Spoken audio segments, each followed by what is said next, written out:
नमस्कार मंडळी, आजची रेसिपी आहे नारळाची बर्फी। ही बर्फी बनवण्यासाठी नारळ किसण्याची गरज नाही किंवा नारळाचा तो काळा भाग काढायची सुद्धा गरज नाही आहे। तर चला झटपट रेसिपीला सुरुवात करूयात। सर्वप्रथम नारळाचे थोडे छोटे छोटे असे आपण काप करून घेऊयात। ही बर्फी खायला खूप खुसखुशीत असते आणि आपण 15 दिवस स्टोअर पण करून ठेवू शकतो। अशा प्रकारे नारळाचे काप करून तयार होते आणि नंतर त्याला मिक्सी जारमध्ये पल्स मोडवर बारीक किसून घेतलं। पल्स मोडवर नारळाला किसून घेतल्यावर त्याचा अशा प्रकारे किस बनून तयार होतो।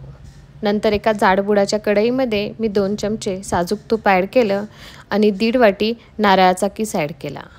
नारळाला व्यवस्थित परतून घ्यायचं, त्याच्यामध्ये कोणतंही मॉइश्चर नाही राहिलं पाहिजे, कारण आपल्याला ही वडी जास्त दिवस स्टोअर पण करायची असते। नारळातलं मॉइश्चर निघून गेलं तर आपण ही वडी जास्त दिवसासाठी स्टोअर पण करून ठेवू शकतो। नंतर थोडेसे काजू बदाम मी वाटून घेतले, ते पण आपल्या मिश्रणामध्ये ॲड केले आणि त्यालाही परतून घेतलं। 1 चमचा वेलची पूड पण ॲड केली आणि थोडेसा पिस्ता पण। हे मिश्रण व्यवस्थित मिक्स करून घेतलं। मिश्रण कंटिन्युअस हलवत राहायचं, म्हणजे ते बुडाला लागणार नाही। व्यवस्थित परतून घेतल्यानंतर साईचं दूध 1 वाटी तेही ॲड केलं। साईच्या दुधामुळे खूप छान स्मूथनेस येतो आणि त्याचं टेक्स्चर पण खूप छान होतं। 1.5 वाटी नारळाच्या किसासाठी मी 1 वाटी साखर ॲड केली आणि ती साखर पूर्ण विरघळेपर्यंत त्याला कंटिन्युअस मिक्स केलं। हे मिश्रण व्यवस्थित शिजून घेतलं, जोपर्यंत त्याचा आळून एक गोळा बनत नाही।